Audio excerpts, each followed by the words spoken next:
Bonjour, coucou tout le monde. Bienvenue dans Grâce Divine. Je suis Princesse Coquetterie.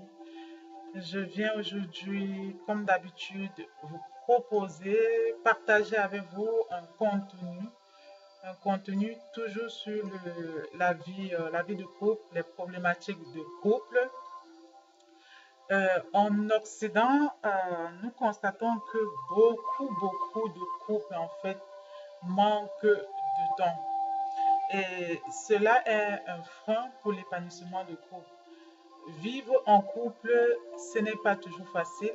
Vivre en couple, ce n'est pas un long fleuve tranquille pour des raisons telles que le travail, pour des raisons telles que la jalousie, euh, l'infidélité, pour des raisons telles que la gestion du quotidien, la gestion financière, pour des raisons telles que la gestion aussi de la vie de couple avec les belles familles, la gestion de la vie de couple avec les enfants.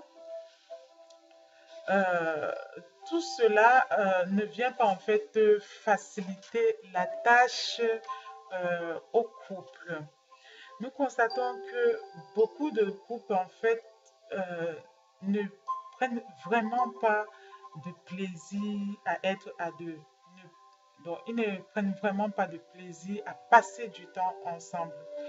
La majorité de problèmes que rencontrent les couples, hormis ce que je viens de dire, il y a ce manque de temps-là, il y a le manque de pardon aussi. Il y a également les couples qui ne savent pas se dire merci, qui ne savent pas se remercier au quotidien. Euh, c'est juste dommage.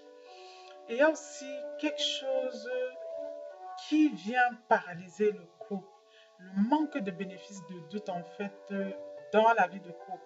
En fait, moi je pense que en tant que, quand vous êtes couple, hein, avec les cas que j'ai eu en accompagnement, quand on est couple, il faut savoir laisser le bénéfice du doute à l'autre.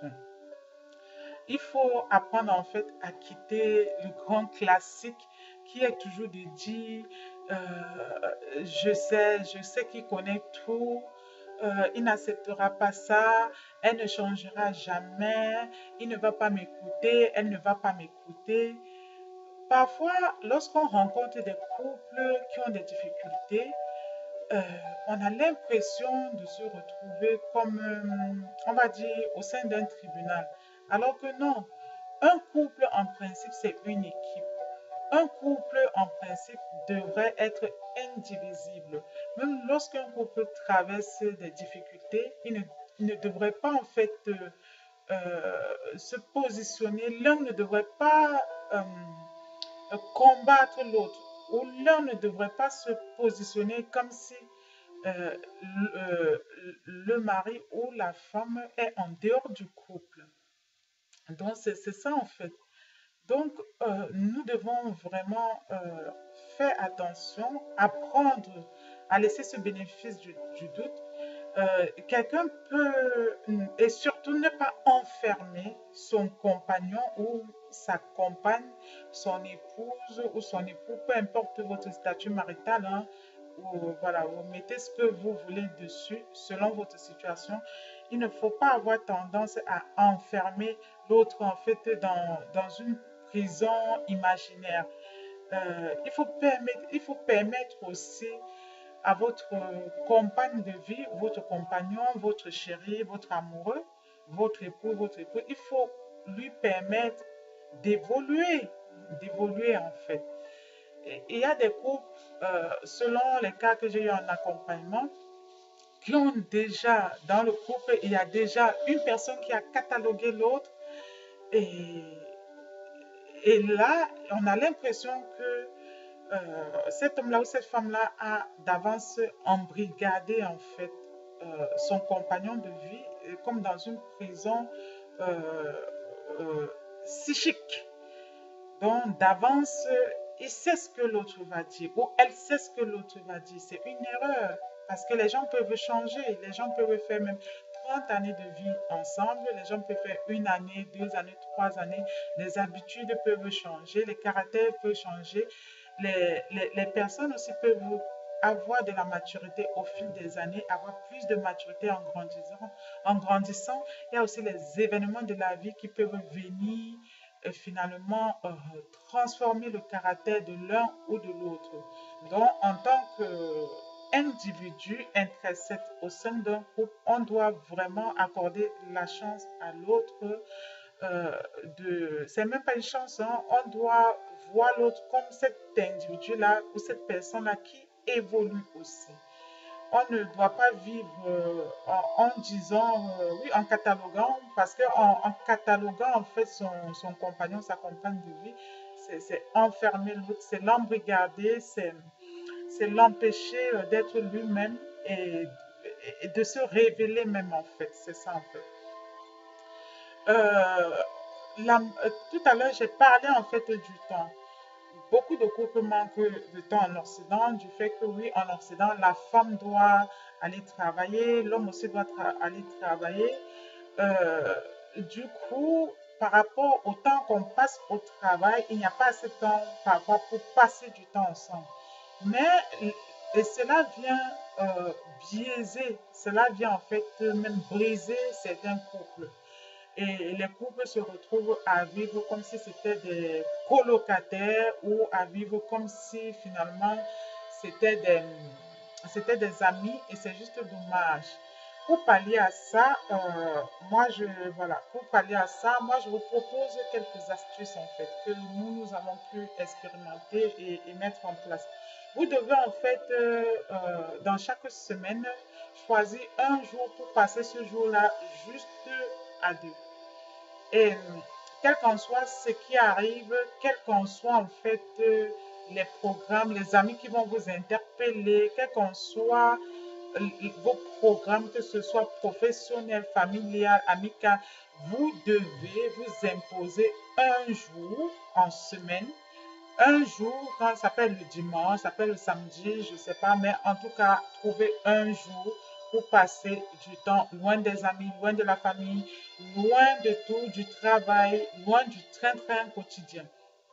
Ce temps-là vous permet à vous redécouvrir en tant que couple, à parler que de vous deux. Ce temps-là vous permet en fait de,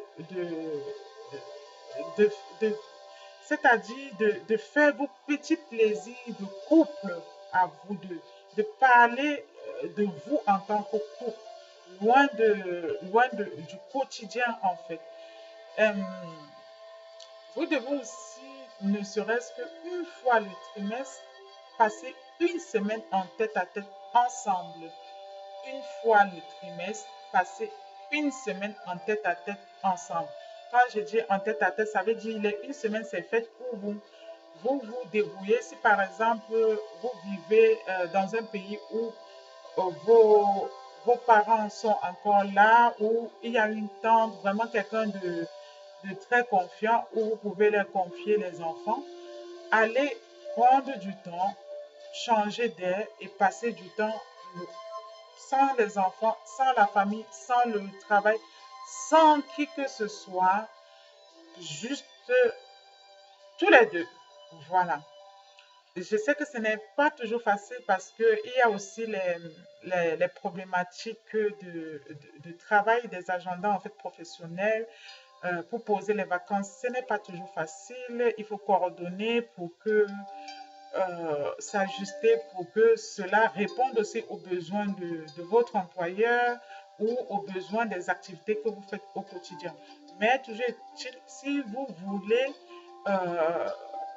que votre couple dure, vous devez tout faire pour vous imposer ces moments-là. Donc, une fois par semaine, un jour, une fois par semaine, une semaine, ne serait-ce que tous les trimestres, et, et puis vraiment un mois dans l'année où vous profitez avec vos enfants. Quand je dis profiter, ça veut dire vous allez faire des choses en dehors de ce que vous avez d'habitude à faire au quotidien. Par exemple, ça c'est le temps de l'école. Ça, c'est la période scolaire, même si on est vacances scolaires, mais c'est quand même l'année scolaire qui est en cours.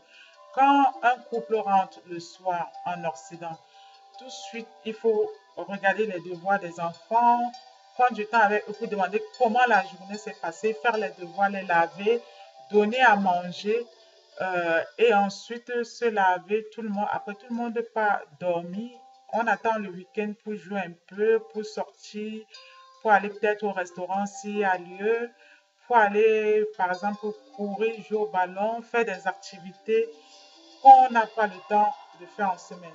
Ça, c'est autre chose. Quand je parle de passer un mois ensemble en famille, c'est faire d'autres choses différentes de ce que je suis en train de dire. Ça veut dire peut-être partir dans un autre pays ou quitter la maison, aller dans une maison de vacances où quelqu'un pourra vous faire à manger avec les enfants.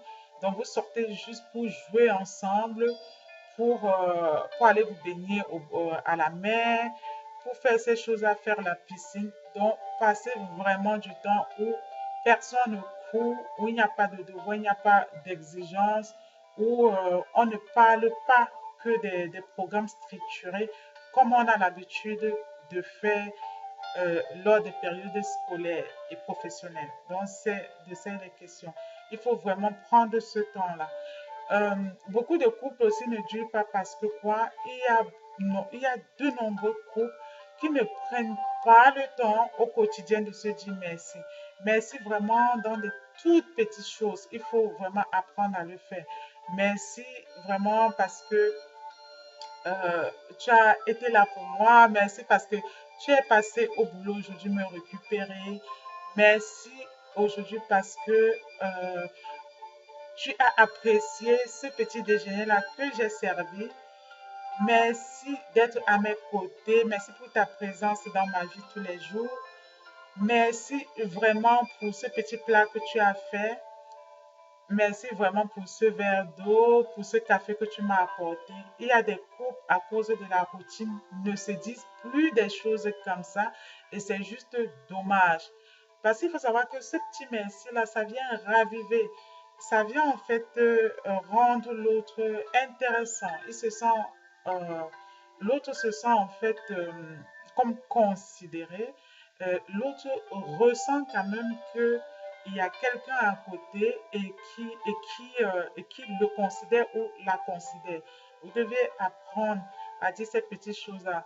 Moi, je me souviens toujours, et pour mon époux, et il n'a vraiment pas changé. Euh, depuis qu'on s'est rencontrés, je n'ai plus du tout acheté de brosse à dents. Et à chaque fois, j'utilise juste ma brosse à dents et quand ça s'use, en fait, je constate juste qu'il a changé.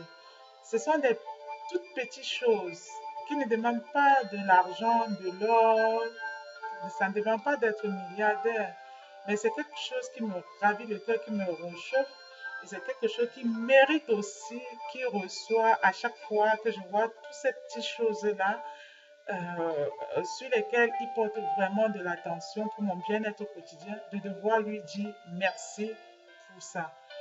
Ça ne veut pas dire qu'on doit être intéressé, non, mais c'est de reconnaître ce que l'autre fait dans le couple. C'est ça.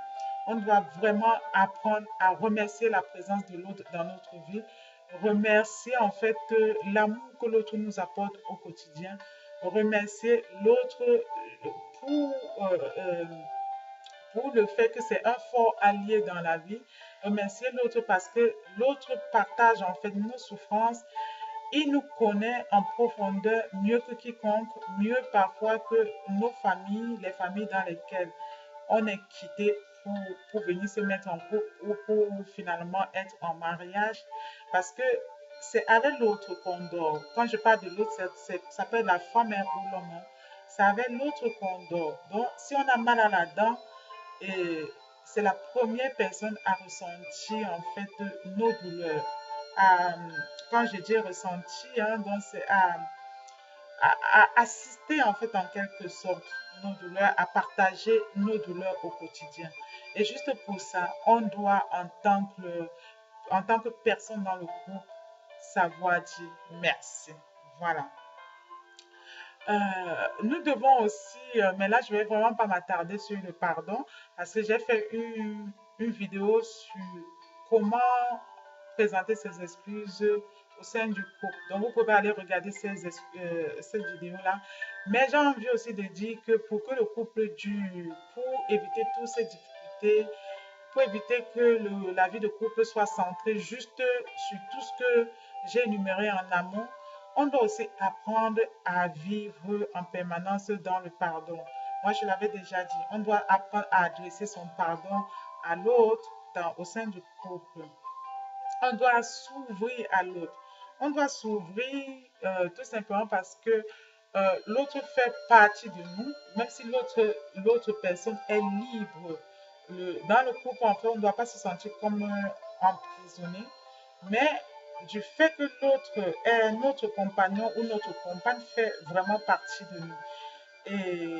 Et on doit être en capacité de s'ouvrir à l'autre, parler de nos difficultés, parler de ce qu'on traverse intérieurement ou personnellement. Parce euh, on est couple certes, mais on, on est différent du fait que on est couple et que on a par exemple des domaines professionnels différents, on a des amis parfois différents, il y a des amis de couple en commun, mais il y a aussi des amis différents.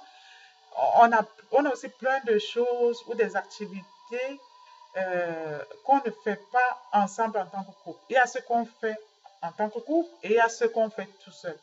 Et dans ces environnements-là, il peut arriver qu'on traverse peut-être des difficultés.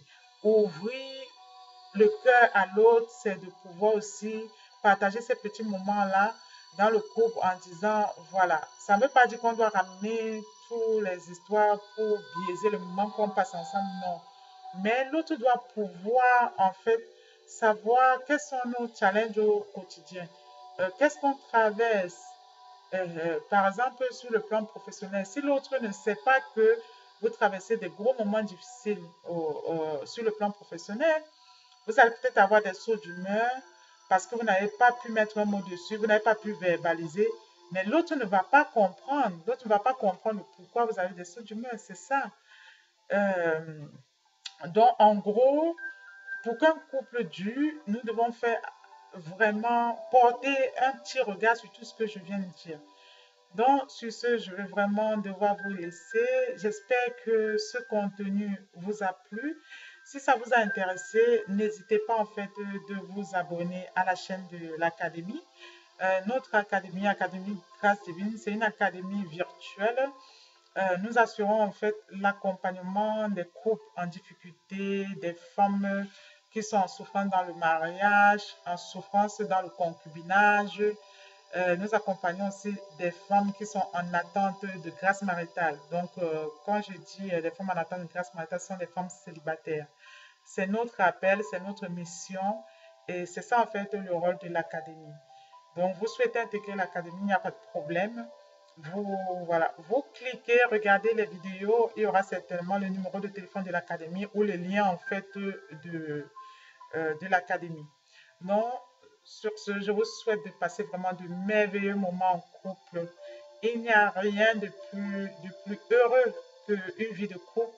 Il n'y a rien de plus heureux en fait qu'une vie de mariage. On est dans cette vie qui est courte par rapport à l'éternité. Les personnes avec qui nous passons du temps, la personne qui est censée être notre compagnon de vie, notre époux ou épouse de destinée, il faut vraiment profiter du quotidien avec cette personne-là. Il n'y a rien de plus précieux en fait. La vie est faite de trop de challenges. Donc, profitons de l'instant ensemble. Profitons de faire l'amour. Profitons de manger les bons plats. Profitons même de grignoter, ne serait-ce que des cacahuètes. Trouvons-y du plaisir dans des petites choses au quotidien. Donc, je vous dis à très bientôt dans Grâce Divine pour les nouveaux contenus. Bye bye.